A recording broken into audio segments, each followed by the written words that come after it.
La Corse, 80% de sa surface recouverte de maquis et de forêts et un risque d'incendie toujours très important durant l'été. Chaque année, les formations militaires de la sécurité civile participent à la campagne Feux de forêt. Du mois de juin au mois de septembre, les sapeurs-sauveteurs sont déployés sur l'île de Beauté pour la mission Golfe 2012. Donc le Golfe, un groupement opérationnel de lutte contre les feux de forêt, ça représente en fait, je dirais, le dispositif qui est mis en place chaque année par le ministère de l'Intérieur, soit 650 hommes des 3 unités d'intervention et d'instruction de la sécurité civile, de Brignoles, de Nogent et de Corté. Donc ils sont mis à disposition à l'état-major interministériel de zone sud. Donc 20% de ces moyens sont répartis sur ce qu'on appelle l'arc méditerranéen, soit à peu près 200 personnels. Et 80% des moyens sont, eux, prépositionnés en Corse pour participer à la prévention et à la lutte en complément des 2 autres départements de Corse et de Corse du Sud. Pour cette mission, les sapeurs-sauveteurs sont bien là, en renfort des moyens départementaux.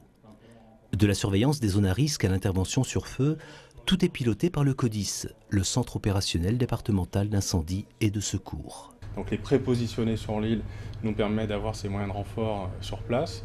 Et puis leur expérience, leur savoir-faire sont très complémentaires aux nôtres. On a les mêmes référentiels métiers et donc on s'intègre complètement. Et donc les avoir de manière intégrée avec nous, ça nous permet de densifier notre réponse opérationnelle et puis d'avoir des gens aguerris et qui sont appréciés en Corse depuis de nombreuses années. Donc ça légitime complètement leur présence.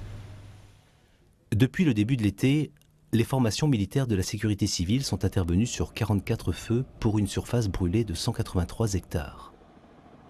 Ces chiffres démontrent l'efficacité du dispositif de surveillance et de la stratégie d'attaque lors d'un départ de feu.